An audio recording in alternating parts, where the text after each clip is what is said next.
ভাবিয়ে কারণ হচ্ছে দেশের যে পরিস্থিতি কখন যে কোথায় কোন জায়গায় গিয়া ধরা খাই এইটা তো একটা বিষয়। তোর বাইরে লয়ে যাইতাম ইসলাম এমন সময় দেখি যে পার্কের সামনে পুলিশের রাস্তা না ভিতরে যাওয়ার আগে পরিচয় দিতে হবে।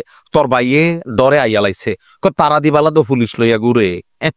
দর্শক, আমাদের এনসিপির একজন কি বলা হয় যে এই মুহূর্তে ব্লুটুথ আকাশে উড়ন্ত অবস্থায় থাকা নেতা সার্জিস, সাবেক ছাত্রলীগের এই নেতা, বড় ব্লুটুথ বয় সার্জিস এবং তার স্ত্রীর একটা ভিডিও ভাইরাল হয়েছে। স্ক্রিনের এক অংশে আপনারা সেই ভিডিওর ফুটেজটা দেখতে পাচ্ছেন যে সম্ভবত কোনো এক ছুটির দিনে অথবা কোনো এক দিনে তিনি তার স্ত্রীকে নিয়ে কোনো একটা পার্কে ঘুরতে গিয়েছেন, আর সেখানে তার প্রটোকলের জন্য পুলিশ চারপাশে ছিল। এই ভিডিওটি ভাইরাল হবার পর সোশ্যাল মিডিয়াতে নানান আলোচনা সমালোচনা দুইটারই জন্ম হয়েছে যে সার্জিসরা যেই নজিরবিহীন নিরাপত্তা পাচ্ছেন, যে তিনি তার স্ত্রীকে নিয়ে একটা জায়গায় ঘুরতে গেছেন, সেইখানেও পুলিশ প্রটোকল আসলে কতটুকু যৌক্তিক।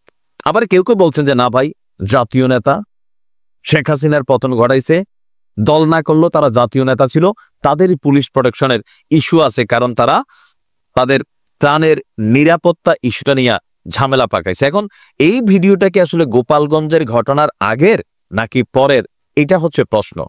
যদি গোপালগঞ্জের ঘটনার পরের হয়ে থাকে তাহলে আমার কাছে মনে হয় কিছুটা যৌক্তিক প্রটোকল নিয়ে হাঁটা উচিত, কারণ গোপালগঞ্জে যেভাবে আর্মির গাড়িতে ঢুইকা জীবনটা বাঁচাইয়া ফিরে আসছে, আর এর মাঝখানে আজকে যখন আমরা দেখলাম যে শেখ হাসিনার নেতৃত্বে বা নির্দেশে সারা বাংলাদেশে আওয়ামী লীগের অসংখ্য কমান্ডো তৈরি করা হচ্ছে যারা লড়াই করবেন, আর এই ঘটনায় একজন আর্মির যিনি মেজর আছেন তার বিরুদ্ধে অভিযোগ এসেছে, তার স্ত্রীর বিরুদ্ধে, এবং তিনি এই মুহূর্তে গ্রেফতার আছেন। সেনাবাহিনী বলছে প্রাথমিক অভিযোগ সত্য। সো এরকম একটা অহিনুকুল সিচুয়েশনে এই কমান্ডোদের টার্গেট হবে সার্জিস, হাসনাত, নাহিদ বা অন্যান্যরা কি হবে জানি না, তবে হাসনাত এবং সার্জিস প্রথম সারির টার্গেট হবে, কারণ দুইজনই ছাত্রলীগ আর বঙ্গবন্ধু করতে করতে মুখের ফেনা লোল সব একসাথে করে ফেলছিলেন, বিশেষ করে সার্জিস। তো সম্ভবত এই সকল বিষয়কে মাথায় রেখে সার্জিসের নিরাপত্তায় এই অতিরিক্ত পুলিশ প্রটোকল বা যেভাবেই হোক তাকে দেওয়া হচ্ছে। প্রশ্ন হচ্ছে বাংলাদেশের এই মুহূর্তে যারা আমজনতা আছে, সাধারণ নাগরিক আছে, অথবা এনসিপির বা বৈষম্য বিরোধী ছাত্র আন্দোলনের অনেক ক্যারেক্টার আছে, তারা কি এই ধরনের প্রটোকল পাচ্ছে? অনেকে প্রশ্ন করছেন যে এই প্রটোকল বাকিদের জন্য কেন প্রযোজ্য হচ্ছে না। ভাই, এটা বাংলাদেশের সিস্টেম। যে যখন ক্ষমতায় থাকে আর যে যখন ক্ষমতার মসনদে কন্ট্রোলিং সিচুয়েশনটা রাখে, তাকে আসলে সরকার, রাষ্ট্র, জনগণ সবাই প্রোটেকশন দেয়, টাকা পয়সাও দেয়, ইজ্জতও দেয়, আর আরো অনেক কিছু এর সাথে ফ্রিতে আসে।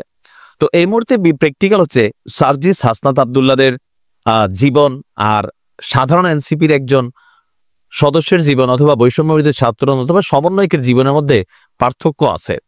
তবে প্রশ্ন হচ্ছে এই পুলিশ প্রটোকল কতদিন পাবে? যদি নির্বাচন হয়ে যায়, নির্বাচনের পরে এই পুলিশ প্রটোকল কি সার্জিসরা পাবে না? গতকালকে একজন নেত্রী বলছিলেন বৈষম্য বিরোধী, সম্ভবত, যে কোনো রাজনৈতিক দল ক্ষমতায় আসলে আমাদেরকে পাখির মতন গুলি করে শেষ করে দিবে। এই কথাটা কিন্তু একবারে উড়াইয়া দেওয়ার বিষয় না।